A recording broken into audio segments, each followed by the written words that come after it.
I was surprised to learn that our MA caseload in September, 1.18 million. It's never been higher, and for the first time, our MA program is going to cost $8 billion.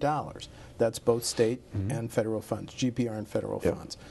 The American Hospital Association says our MA reimbursement rate's second lowest.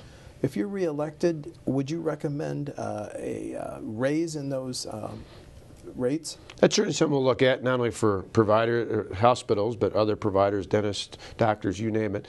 And I think it would be part of a process where some of the reforms we're putting in are trying to help people. Now, for those who legitimately need our care, we've actually protected needy families, children, seniors, pregnant women, and children on down the line. We actually expanded some of those areas.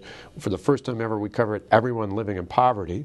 As you know, under my predecessors, there actually was a wait list because of some promises made, but the failure to put money in to cover all the people living in poverty. We now cover them all, and so we think Medicaid is legitimately for people living in poverty, and for certain groups even beyond that, like kids, pregnant women, senior citizens, far beyond the poverty level. But for an adult without children who needs our assistance, we'll provide it. But part of our goal with some of the things I just talked about, with employability training, with drug tests, with other things, is we want to remove some of the disincentives to work. Department of Health Services, as you know, has asked for a GPR upper, $760 million.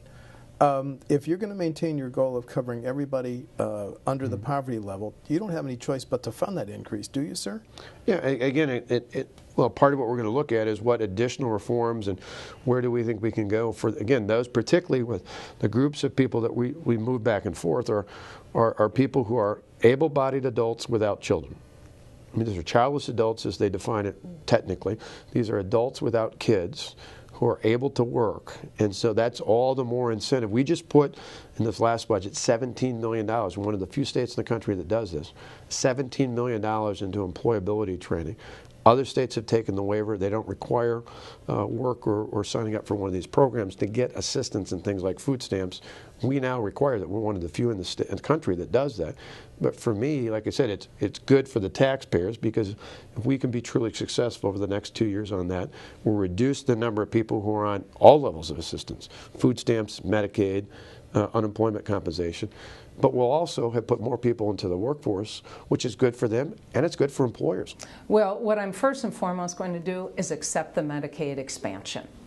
This is money that would come into our economy and make health care more affordable for people. And as I travel around the state, I talk to far too many people who health care is too expensive. I met a couple young, they have their own business, entrepreneurs, and they're actually going without health insurance because it's too expensive for them as a small business.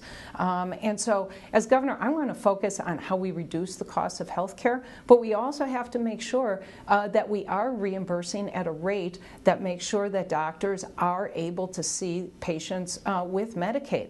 But I want to take an approach and say, how can we use innovative approaches to managed care to make sure that people are able to afford health care, but also that we don't have this ever-increasing amount of our state budget that is devoted to that. But what Governor Walker did in terms of turning down that Medicaid money, over $200 million in this budget cycle alone, I'm a business person, and in the business world, CEOs get fired for that type of fiscal irresponsibility. There's 27 other governors who took this money, including 8 Republican governors. It makes only financial sense. So when we talk about Medicaid reimbursement, it is about the overall amount of support that we're able to get on a federal basis to support this program.